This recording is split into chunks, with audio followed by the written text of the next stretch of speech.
مەڵبەندی یەکی ڕێخستنی یەکێتی نیشتیمانی کوردستان سلێمانی لە یادی 236 هەمین ساڵی دامەزراندنی شاری سلێمانیدا بەیاننامەیەکی بڵاو کردەوە تێیدا ئاماژی بۆ کردووە.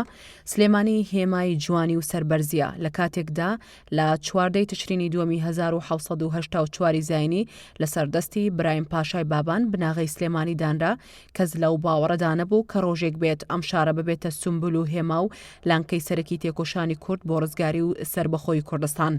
ئەم شارە ڕۆژێک ببێتە جێگای سەرسامی دۆست و نەیارانی کورد.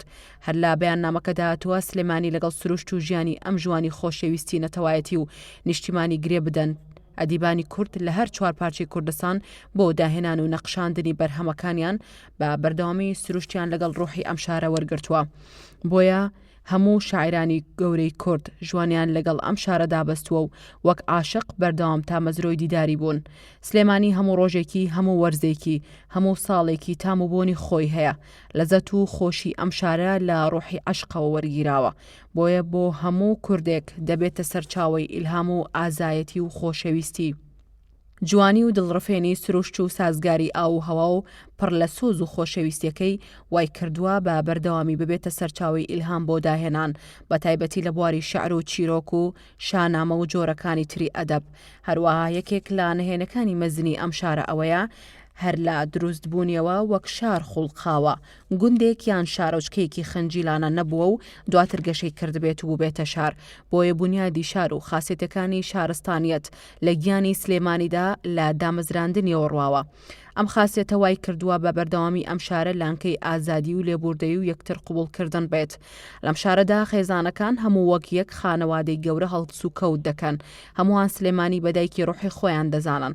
هەر بۆیەش خۆشەویستی ئەم شارە لایڕۆڵەکانی هەموو سنوورێکی سۆز و عەشق دەبڕێت و دەچێتە بازنەی عەشقی پیرۆزەوە. هەر لا بەیاننامەکەی مەڵبەندی یەکی ڕێخستنی یەکێتی نیشتیمانی کوردستانی سلێمانیدا هاتووە لە مێژووی ئەم شارە ئاینزا جیاوازەکان پێکەوە وەک برا ژیانیان گوزەڕاندووە. ئیسلام و مەسیحی و جوولەکە هەر یەکەیان بۆ خۆی بە ئازادی پەیڕەوی ئەرکە ئاینەکانی خۆیان کردووە. خاسێتی بیرڕۆشنی و کراوەی هزری و دنیابینی تەندروست ئەو زەمینەی ڕەخساندووە سلێمانی ببێتە ماڵی هەموو تێکۆشەر و شۆڕشگێرە ڕزگاری خوازەکانی کوردستان و ببێتە زەمینە بۆ داهێنان و دامەزراندنی ڕەوتی هزری و سیاسی نوێ و لانکەی بەرپاکردنی شۆڕش و ڕاپەڕینی جەماوەری و ماڵی حیزب و ڕێکخراوە سیاسیە جیاوازەکان. هەروەها سلێمانی بە درێژایی مێژووی دروستبوونی هەمیشە مەڵبەندێکی گەورەی داهێنانی بیر و باوەڕی نوێ بووە. لە مێژووی نوێی شۆڕشی کورددا بە تایبەتی لە باشووری کوردستان دوو قوتابخانەی سیاسی سەرەکی بۆ هەڵگرتنی ئاڵای ئازادی و ڕزگاری دروست بوون. هەردوو ئەم قوتابخانەیە سەرەتا لە سلێمانیەوە دروست بوونە و گەشەیان کردووە. قوتابخانەی نەتەوەی کلاسیکی کە دواتر دەبێتە بنەما بۆ بەرپاکردنی شۆڕشی 1990 بە ڕابەرایەتی شێخی نەمر و هەروە قوتابخانەی سۆسیالیستی و بەرەی چەپی کوردی ئەمڕەوتش کە دواتر لە ژانی لەدایکبوونیدا یەکێتی نیشتیمانی کوردستان دەخوڵقێنێت سەرچاوەکەی ئەم شارەیە. مەڵبەندی یەکی ڕێخستنی یەکێتی نیشتیمانی کوردستانی سلێمانی ئاماژی بۆ کردووە ئێمە وەک یەکێتی نیشتیمانی کوردستان سلێمانی بەدایکی ڕۆحی خۆمان دەخوێنینەوە.